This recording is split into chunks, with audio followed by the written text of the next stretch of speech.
आत्मीय भाइयों और बहनों,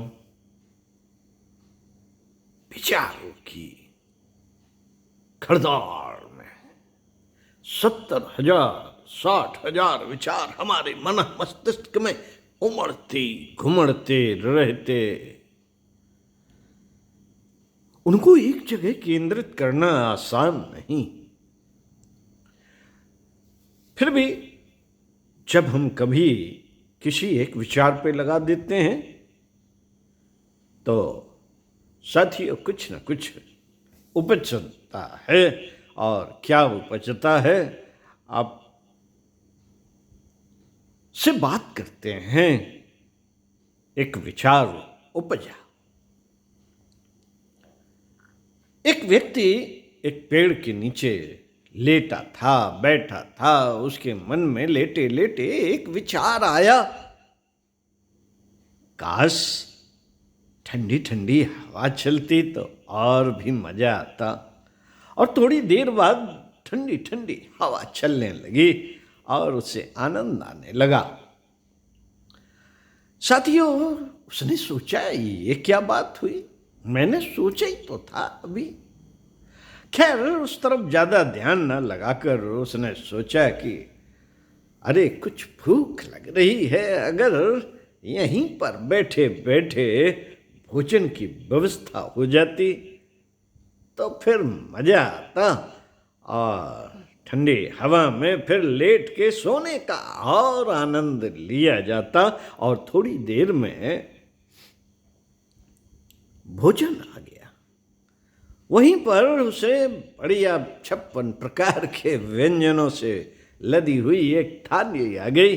और अरे जब उसने देखा कि अरे तो थाली आ गई, अरे भाई परमात्मा की बड़ी कृपा है। और यही बात सोचते सोचते उसने अच्छे से भोजन किया।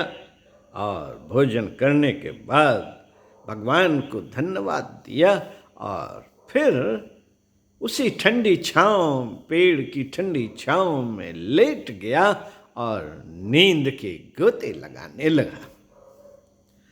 थोड़ी देर बाद जब उसकी आंख खुली तो उसने सोचा, अरे वाह, आज तो मजा ही आ गया।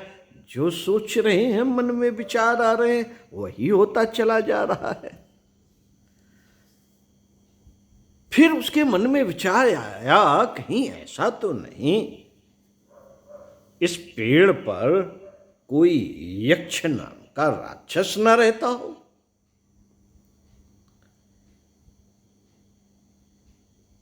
और हमारे मन की बात सुन के हमारे मन के सारे काम कर दे रहा हो। अब थोड़ी देर में जैसे ही ये विचार आया, यक्ष नाम का एक राक्षस वहीं प्रकट हो गया और हंसने लगा। अब वो डर गया। उसने कहा, ये राक्षस यही सब कर रहा था क्या? कहीं ये मुझे खा तो नहीं जाएगा या खा ना जाए? और यही सोचा उसने और उस यक्ष राक्षस ने उसे पकड़कर खा गया। साथियों, ऐसी एक विचार चलता रहा। एक और याद आई बात। एक खेत में एक किसान था। वह अपने खेत की रखवाली करने, साफ सफाई करता रहता था और जब मन आता था चला जाता था खेत में और काम करने लगता था। सफाई, बुनाई, कढ़ाई, जाने क्या क्या जो जो गंदगी थी उसको साफ करने लगता था। इसी बीच में सफाई करते करते वहाँ पर पानी था और कुछ घास वास निकली थी। अचानक उसे लगा कि किसी कीड़े ने काट लिया। थोड़ी सी चुभन हुई। उसने कहा, अरे कोई कीड़ा होगा, कोई बात नहीं। और वो अपना काम करता रहा। घर आकर चला आया, घर में खाया पिया सो गया। फिर दूसरे दिन काम पे गया, फिर तीसरे दिन, महीनों इस तरह से अपने खेत पे काम करता रहा। अचानक एक दिन एक खबर आई कि अरे भैया, किसान भैया, वो तुम्हारे खेत पे एक भयंकर विषधर था और उसने वहीं से निकल रहे एक राहगीर को कट लिया और वो मर गया। है, जैसे ही उस किसान ने सुना कि मुझे भी तो कुछ कीड़े ने काटा वाटा था, और बस यही विचार आया, कहीं उसके मन में ये विचार आया, कहीं यही वो कीड़ा तो नहीं, यही वो सर्प तो नहीं था जिसने मुझे काटा था। और बस यही सोचता रहा 6-7 महीने तक, जिसको कुछ खरोंच तक नहीं थी उस सर्प के कांटे से। उसने सोचा कि यही वो सर्प होगा, मुझे भी तो चुभन हुई थी बहुत कस के। और यही सोच के उस सर्प की बात सोचते सोचते उसके हाथ पैर नीले पड़ गए और वो तत्काल मर गया। डॉक्टरों को दिखाया गया तो पता चला कि भाई इसके तो बहुत पहले किसी सर्प ने काटा था, निशान बने हुए हैं, लेकिन ये जीवित कैसे रहा अभी तक बिना इलाज के। तो साथियों, ये 2 बातें दिमाग में चली, विचार चला, चिंतन चला। तब गुरुदेव की एक बात याद आई, एक सद्वाक्य याद आया जो हमारे गायत्री ज्ञान मंदिर में भी लगा है, जो जैसा सोचता है और करता है वह वैसा ही हो जाता है।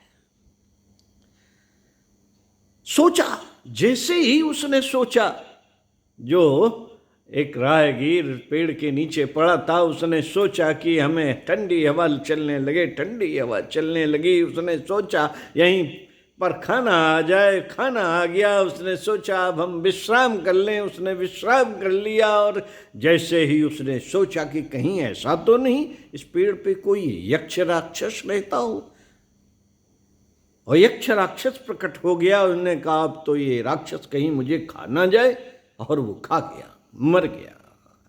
यही तरीका उसके साथ हुआ। सोचा जैसे ही उसने कि सर्प ने मुझे काटा होगा, पहले सोचा कि कीड़े ने काट लिया होगा, कोई बात नहीं, और उसके कोई बात नहीं हुई। जैसे ही उसके दिमाग में आया कि अरे सर्प ने काटा था, तो सर्प के काटने का चिंतन चला। जैसे ही चिंतन चला, उसके जहर फैल गया और वो मर गया। साथियों, इस पर विचार करता रहा तो गुरुदेव की एक ने वैज्ञानिक भाषा में ये समझाया था कि बेटा, हमारे शरीर में लाखों न्यूरॉन्स होते हैं, और न्यूरॉन्स की संरचना बेटा बहुत बहुत बड़ी है। सोचना पड़ेगा, जाना पड़ेगा, कंप्यूटर में देखना पड़ेगा, गूगल्स में जानना पड़ेगा कि होता क्या है न्यूरॉन्स और इनकी कार्य संरचना क्या है। बहुत बड़ी संरचना है, बहुत सूक्ष्म विज्ञान है। लेकिन जब मैं उसमें घूमता रहा तो अंत में कहीं एक लास्ट में लाइन लिखी थी कि न्यूरॉन्स गवर्न होते हैं सोच से गवर्न होते हैं। यानी कि विचार जैसे ही उपजेंगे, न्यूरॉन्स वैसे ही कार्य करने लगते हैं। बस उन विचारों में एकाग्रता होनी चाहिए। वह एकाग्रता ध्यान से आती है, और ध्यान जब एकाग्र होने लगता है, उस समय जो विचार मन को दिए जाए, मस्तिष्क को दिए जाएं, शरीर को दिए जाएं, संवेदनाओं को दिए जाएंगे, वह वैसे ही फलित होने लगते हैं। हमारे ऋषियों द्वारा इसी की खोज की थी। ध्यान उन्होंने एकाग्र किया था, मन को एकाग्र किया था, चित्त को एकाग्र किया था, और उस ध्यान के माध्यम से जब इस सृष्टि की संरचना जानने के लिए अपने आप को उन्होंने विचार किया कि चंद्रमा की क्या चाल है, सूर्य की क्या चाल है, ये कैसे गवर्न होते हैं, और अपने आप को ध्यान के माध्यम से वही पूरा सूक्ष्म शरीर प्रेषित कर दिया। ये प्रेषण की वैज्ञानिक प्रक्रिया है, और प्रक्षेपित किए जाने की प्रक्रिया भी इसी से चलती है कि शरीर को, सूक्ष्म शरीर में इस शरीर को प्रक्षेपित करने की प्रक्रिया भी ध्यान के माध्यम से होती रही है। 5 कोशों की साधनाएं भगवान शंकर ने की थी। मन, बुद्धि, चित्त, अहंकार सब इसको वशीभूत कर लिया था, और ध्यान के माध्यम से अपने 5 कोशों को जागृत करते हुए कहीं भी जाकर प्रकट हो सकते थे। हमारे ऋषि मुनि ऐसे ही करते रहे। तो साथियों, ये छोटी सी बात, मन में जो आने वाली बात है वो सही है या गलत है, अगर इसको हम जान जाएं, अगर हम ये जान जाएं कि ये मन में आने वाला जो विचार है वो क्या हमें सफल बनाएगा या हमें गंदगी के गर्त में ढकेल देगा, या हमारा चरित्र हरण कर लेगा, या हमें हमारा चिंतन भ्रष्ट कर देगा, अगर ये जान जाएं, मन में उपज रहे विचारों को यदि हम मोड़ सकें, अपने मन को एकाग्र कर सकें, विचारों को संयमित कर सकें, तो साथियों हम जो चाहे सो कर सकते हैं, मात्र विचारों को एकाग्र करके। तो साथियों, इन्हीं शब्दों के साथ मन में वो उपज रहे अच्छे और भले बुरे विचारों पर चिंतन करते रहिए, और ये चिंतन ही आपको कहाँ से कहाँ ले जाएगा। साथियों, हमें राम बना देगा, साथियों हमें रावण बना देगा, मात्र चिंतन का फर्क समझ में आ जाए तो। ओम शांति।